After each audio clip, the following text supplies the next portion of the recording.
You're listening to a Frequency Podcast Network production. The Brock and Dalby Podcast. This is the Brock and Dalby Podcast. If you missed it, something pretty cool happened yesterday in the world of sports. And for the first time in its history, Canada has headed on to the World Baseball Classic quarterfinal. Tyler, it all came together at the right time. And for the first time ever, Canada knocks off Cuba to go to that next round. Canada beat Cuba after they beat Puerto Rico at the World Baseball Classic. And for the first time ever, we'll be moving on to the quarterfinal round. It's an amazing moment in Canadian baseball and just shows the growth of the sport here in the country. And it's only going to get better, especially with the Blue Jays doing as well as they did last year. That inspires that next generation. And we could one day be looking at a really competitive squad of Canadian baseball players, more so than the one that we already have now, which is already very impressive. But something even cooler could happen tomorrow night, live on Sportsnet, starting at 8 o'clock Eastern Time, 5 o'clock Pacific, when Team Canada has a chance to beat the USA. That's right, the same Americans that took away 2 hockey gold medals from us at the Olympics in Italy. We have a chance to knock them off at the World Baseball Classic. And if Canada wins that game, the U.S. is out. There's no bronze medal. There's no runner-up prize. They're out. And that's it. And it's an amazing discrepancy in the payroll. The American team has a Major League Baseball payroll of over $600, almost $700 million when you combine all the players that they brought from Major League Baseball. But this is also the same team that just lost to Italy during round-robin play because they didn't know how to do math and forgot that the game had meaning. They almost got eliminated before the playoffs even happened, meaning they are ripe to be picked off. And what delicious revenge it would be. Oh, now you're the best country at hockey? Well, now we're better than you at baseball. And we also have the built-in safety net. If they win, they're stacked to the gills. They have this is the dream team of baseball. But if we beat them, oh, it's going to be delicious. The chirps will flow like maple syrup across the border, baby. You want to watch the game again? It's 8 o'clock start, Friday night, Canada-USA baseball, live on Sportsnet. That should make the corporate overlords happy. And go download the Seeker app while you're at it. The Brock and Dalby Podcast. The Brock and Dalby Podcast. A new study says that we are well over 50% of the population that are lying to our dentist every time we sit down in the chair. You know, they ask you the question, have you been brushing your teeth? Have you been flossing? That's a big one. Over 50% of the population will over-exaggerate their brushing and flossing habits to the dentist.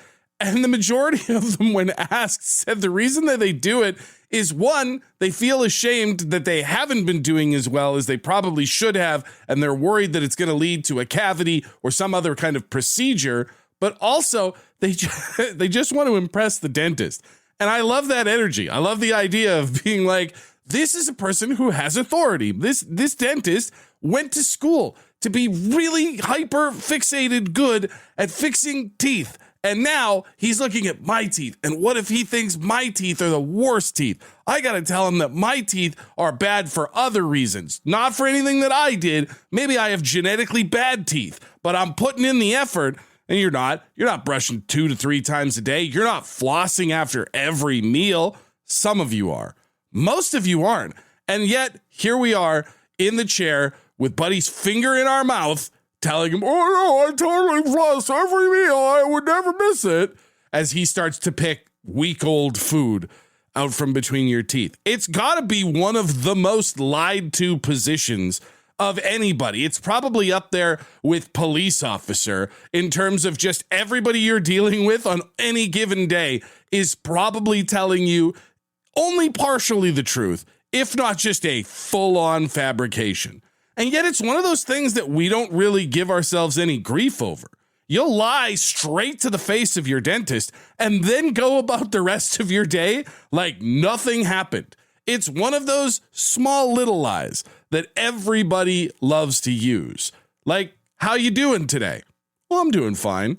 just a little lie that is almost never true. The Brock and Dalby Podcast. They say that everybody lies, but Quentin, what is something that everybody lies about? Who's ripping it in front of their partner, significant other, and just blaming it on the dog? I feel like that's early relationship material, though, because when you're in that forever kind of relationship, that long-term love, when you start ripping and you go, yeah, it was me, what are you going to do about it? Yeah. And then it's completely different when it's your friends, because your friends will straight call you out and they'll be like, yeah, no, that wasn't the dog. Who was it? Well, yeah, that's what your friends are for. Your friends have been around long enough that they know the scent like a sommelier. When you rip one in the room, they go, oh, well, that was Drew. He did that. Obviously, that has a very Drew hang to the air. We also got a text from Mason that says that everybody lies to the doctor, especially about smoking. You'll sit there with the blackened lungs of a coal miner and swear up and down, no, doc, I've been off the darts for 6 months now. I've never felt better in my whole life. It's such a weird thing, especially to lie to our medical professionals. Like, the doc is not asking because he wants to judge you. He just wants to make sure that you're going to be okay. Also got this text here from Cindy that says everybody lies about why they're late. Just fess up and say you left too late to get here on time. It's true. It would honestly be refreshing if someone showed up to like a party or dinner plans or a meeting or whatever, and they were late and they just looked you dead in the eye and they went, brother, I was watching TikTok and I just lost track of time. That's the only thing that happened. Like, I would appreciate that level of honesty from someone that I was having a conversation with. We have Britt on the phone. Britt, what's something everybody lies about? Usually they're hide on like dating websites. it is honestly such a weird thing to me. And I know. Maybe I'm coming from a place where I can't understand. I'm 6'3". I've been tall since I was in high school. I've never had to lie about my height. But to the guys out there that are like 5'6", 5'7", we know. We can see you. Exactly. I'm 5'3", so like I'm definitely like a full foot shorter than you. So no point in lying. No, and it's like if I went on, especially on a dating website, like if I went on a dating website and I put in that I weighed a svelte 230 pounds, when I come rolling in like the boulder from Indiana Jones, my new date is going to be like, hey, something's going on here. Oh, yeah. Well, 230 pounds could look different on, like a tall guy or a short guy. You never know. Yeah, well, on someone who's 6'3", if I was 230 pounds, people would be offering me a lot more sandwiches. Yeah, that's fair. The Brock and Dalby Podcast. If you like to do fishing, Texas seems like a great place to go. There's a lot of places that you can go fishing from my understanding of all the tourism propaganda. But if you plan on cheating in a fishing tournament, you better stay the hell home. That's what Texas is saying, because it's apparently a third degree felony to violate fishing tournament law, something that a man named Curtis Lee Daniels is finding out right now as he entered a largemouth bass fishing tournament in Lake Fork and was found to be stuffing weights inside of his fish. He's now facing up to 10 years in prison and $10,000 in fines for violating fishing tournament law. He could also have his license revoked and other punishments, though I'm not sure how any of them would compare to 10 years in prison for putting weights in the belly of a fish that you caught. Texas does not mess around, my friends. This is the Brock and Dalby Podcast.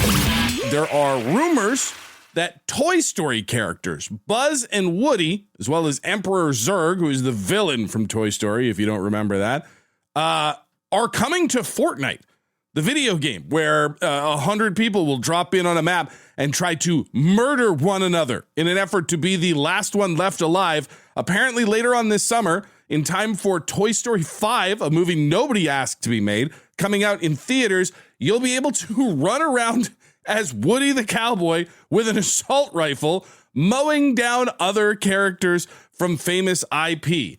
It's got to be one of the wildest crossovers that I have ever heard of in my entire life. I mean, the idea that, yes, I know, in the movies, Buzz Lightyear has a little pew, pew, pew arm laser thing. There's a big difference between that and being able to pick up a shotgun and blow somebody's head off as a Disney character. It's crazy. Disney is usually so protective of their IP, of their characters, to make sure that they are not seen doing anything that might take away from the wholesome nature of the entire Disney kingdom. So to team up with Fortnite and be like, yeah, no, what we're going to do is you're going to be able to be Woody the cowboy, and you are going to be able to systematically fall out of the sky and just start murdering people as often as you can handle. And that's what we're doing for you. Is just something I'm having a very difficult time wrapping my brain around. That said, will I be encouraging my kids? Yeah, you should totally download that and then playing it while they're at school. Absolutely, I will. The Brock and Dalby Podcast. They're bringing Toy Story characters to Fortnite because they want to give them guns and have them go to war. It begs the question, who would be the most dangerous of all the Disney characters in that spot? Clint, you've got a theory? Goofy. More like the character of Jackie Chan, like accidentally killing everybody. You think Goofy is the most dangerous Disney character, but not on purpose? Like he would just accidentally mow through everybody. Exactly. Dude, love the idea of it being like a mix between, because it's almost more like Mr. Bean than Jackie Chan, but just with violent tendencies. Exactly. Yeah, I would watch that. I would watch that interaction to see Goofy just become an action hero fully by accident. Also, a lot of text in the text line, 762-555. People saying Hercules. I mean, that's a god, right? That's obviously going to be somebody who could cause significant damage one way or the other. People pointing out Aladdin if he still had the lamp, or Jafar when he had the lamp. Even as a sorcerer, he was very dangerous. We did get one text that I tried to call Chris and ask because I would love an explanation as to why he said Eeyore would be the most dangerous of all the Disney characters, the grumpy, depressed donkey from Winnie the Pooh. I guess maybe this is a case of like, it's always the quiet ones you have to worry about. After moping around the 100-acre wood for as long as he has, it's only a matter of time before he snaps. But I do feel like a stuffed donkey with a pin-on tail wouldn't be the most threatening of all the movie characters. The Brock and Dalby Podcast. The Brock and Dalby Podcast. This is Brock and Dalby's $15,000 big bag of cash. Will you keep what you got or take another shot? Yesterday was a tough day on the big bag of cash because yesterday Charlene got to vault number 3, which I think most people would instinctively. She was only at $300 and some. Vault number 3, she goes, let's open that up. Let's find out what's in there. And it ended up being empty. A stark reminder that the empty vault can happen anytime. But we're playing again today, and we're ready to get back on our winning ways. We're ready to get back to taking as much money from our parent corporation, Rogers, as we possibly can, and playing the game with us today. We've got Eric. Eric, how you doing, brother? Hey, I'm doing good. A little nervous. I think that's fair because you are about to be tested. Your patience, your greed, all of it is about to be tested. You know how the game works, right? Yeah. For the people listening at home, Eric is going to open a vault. Just a second here. It's going to have money in it. He's going to decide whether that's enough for him and he wants to walk away, or if he wants to open another vault and hope to get more money. If Eric goes too far and opens an empty vault, he busts and he gets nothing. Eric, are you ready for vault number 1? Yeah, let's do it. All right, let's open it. Vault number 1. Let's see how we start. $200. $200 is a perfectly reasonable place to start, Eric. What are we thinking about $200? Let's open another one. Not even deliberation. 200. We can do better. Okay. Vault number 2. $400. And just like that, we double it up. You're at $400, Eric. Okay, one more and then that's it. Okay. My plan was 500. One more and then that's it. So your plan is based around the money more so than the number of vaults, is what you're saying. What if this next vault is less than $500? Well, that's I'm going one more vault, and then if I bust, I bust. But after that, whatever. Then you know what I mean. All right. Well, this was the danger vault yesterday. Vault number 3. $750. $750. That's it. I'm going home. Close the door. Yeah, that's probably the right call, brother. Well done. Yeah, I don't care if it hits $3,000. I got $750 this morning. I'm taking it. I'm taking it to the bank. Eric, what does $750 do for you, brother? Sweet. What are you going to do with it? I don't know. Probably pay my credit card. I just got back from Mexico, so. Fair enough. Well, listen, there is one more thing that we do have to take care of. We do have to see what was in the rest of today's vaults. Are you ready for that adventure? Yeah, let's do it. No matter what, I'm happy, even though it might sting. All right, well, you're at $750. If you'd gone for Vault 4, here's what it would have been. $867. $867. So you did leave some money on the table here. Yep. Vault number 5. $1,000. $1,000 even if you'd have gone 2 more vaults. Let's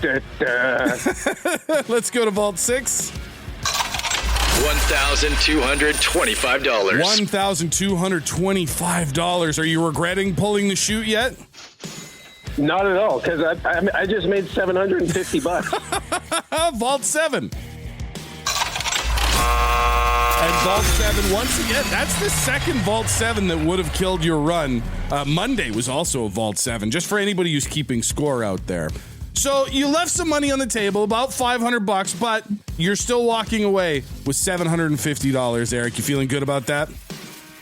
Whew, it's amazing. Congratulations, brother. Going to put you on hold. We'll grab your information and we'll get that money sent out to you. And there you go. Again, it's hard to have a takeaway from this because $750, like Eric said, is an amazing amount of money that he did not have prior to this moment. So congratulations to him for making that money. But if he just pushed it a little farther, getting up over that $1,000 mark, this is the most we've given away yet, but we want to give away more, and maybe we will tomorrow on the Big Bag of Cash. The Brock and Dalby Podcast. Another tough story for the church as the head priest of the Episcopal Church in Pittsburgh, Pennsylvania, has been accused of stealing baseball cards from the Walmart. The very Reverend Aiden Smith was arrested with 27 packs of baseball cards concealed under his clothing and in a cardboard box. And I just have to assume that was a tough moment to be the head priest of a church the size of the Trinity Episcopal Church in Pittsburgh. And you got caught with baseball cards. Like, you didn't even get caught stealing something cool. You didn't even get caught stealing classic baseball cards from a memorabilia store that are worth a bunch of money. You stole unopened baseball cards from a Walmart. I assume he'll keep his job, though. There is a bit of a track record in the old church of not necessarily going after people who get arrested. This is the Brock and Dalby Podcast.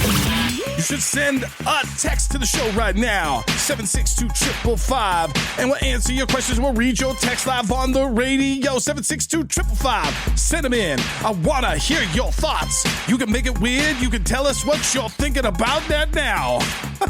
All right. This is not my jam. I love singing that song, but I am obviously doing it a disservice by trying to turn it into a text-us song. You get the gist. It's Text Us Thursday, and it's time for you to have your say. It's your portion of the program, so let us know your thoughts, your concerns, your questions, your comments. It's all up to you to text in at 762-555. And if Sir Mix-a-Lot is listening, and I'm not actually sure if he's alive or not, I should have looked that up first. I'm so sorry. First one in here says, Brock's been off sick all week, finger quotes, and the World Baseball Classic is on. Coincidence? I think not.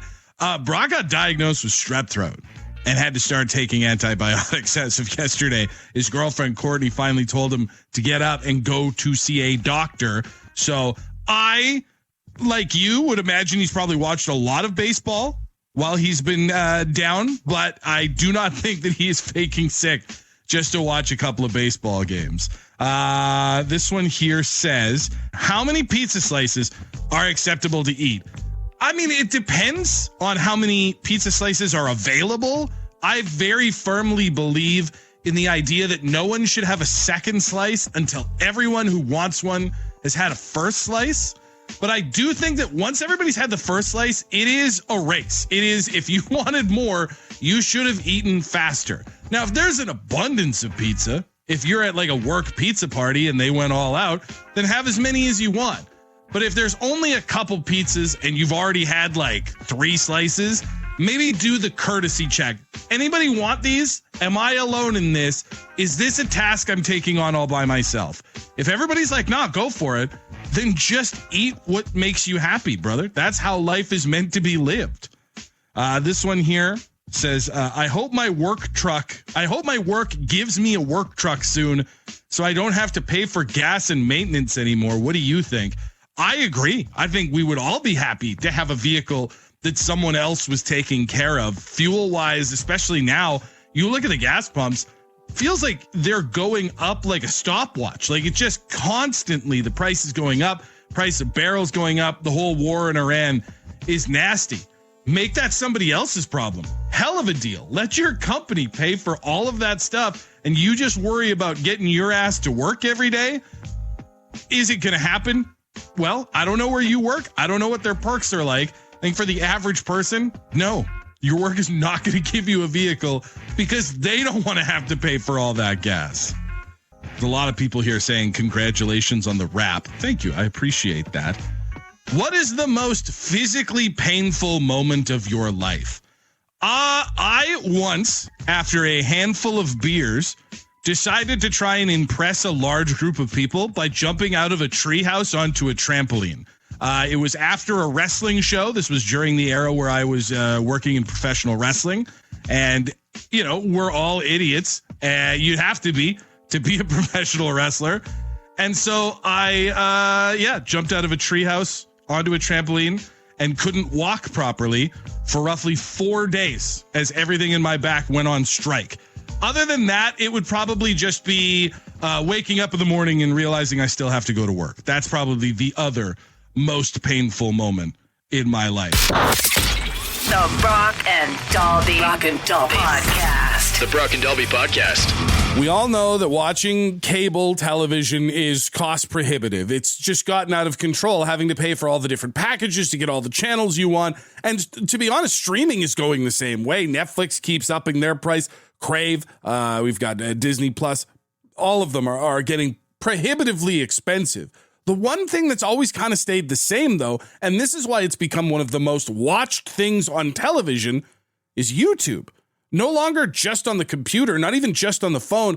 All the smart TVs that we have in our house now all come pre-installed with some sort of YouTube app, the ability to search and watch YouTube videos and shorts right from the comfort of our own couches and on television. And of course, the people at Google who own YouTube are not having it. That is unacceptable to them that we're all watching their services and they're not getting enough money, which is why they are going to be introducing to specifically YouTube on TV more ads, including 30-second unskippable ads. Someone from Google released a statement or was interviewed and said, you know, it's very much like the old television watching behaviors. People sit down on the couch and they'll put on YouTube and they'll watch 20, 30-minute episodes of different video series and documentaries and comedy skits and that sort of thing. So if we throw some commercials on there, it doesn't feel out of place because it feels a lot like when you used to sit down with the family on the couch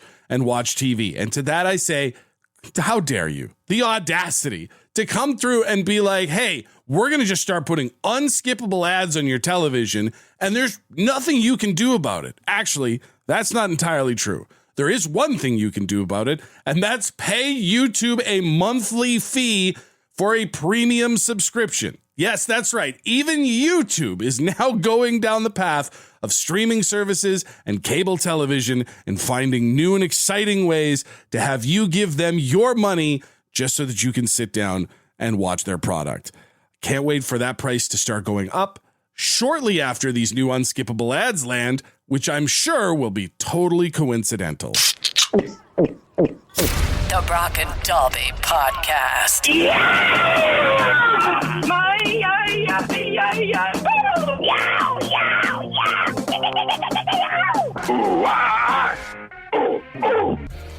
All right, let's do some rock impressions, shall we? We are looking for your best approximation of this sound from Jump Around by House of Pain. This is what we want. You should send... Well, never mind. That's something else. This is what we're looking for.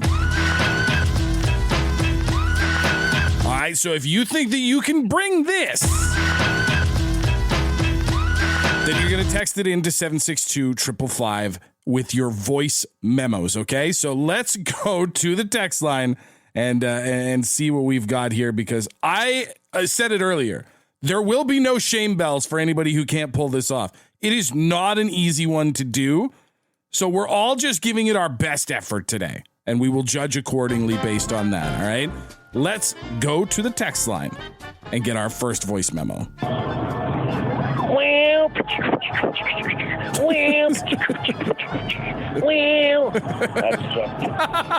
Hey, don't be so hard on yourself, man. These are not easy to do. This is a friend of the show, Risto.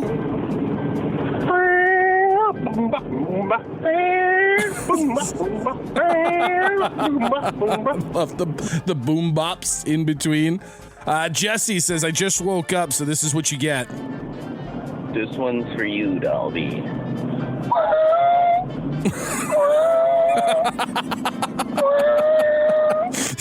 It sounds like you need to get your brakes replaced.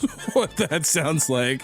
These are fantastic. I know they're not spot on, and usually we're looking for like the most accurate impressions, but every one of these is making me smile this morning. Let's go to Chris.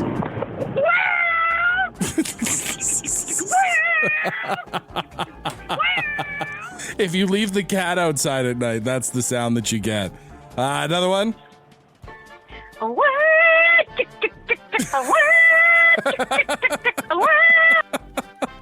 It's the in-between. Like the squeal noise, like we've all got some variation of it, but trying to do the beatbox in the middle is tough. Sandra.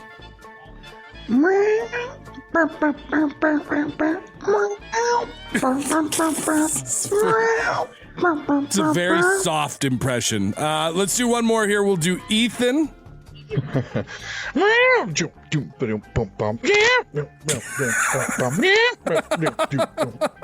Feels like you're doing scat jazz, my friend. You know what? Everybody deserves a round of applause for the efforts here today, because that was a lot of fun. But I don't know who should get the victory on the show today. You know, I kind of am feeling Jesse's. Jesse's with the brakes. This one's for you, Dalby.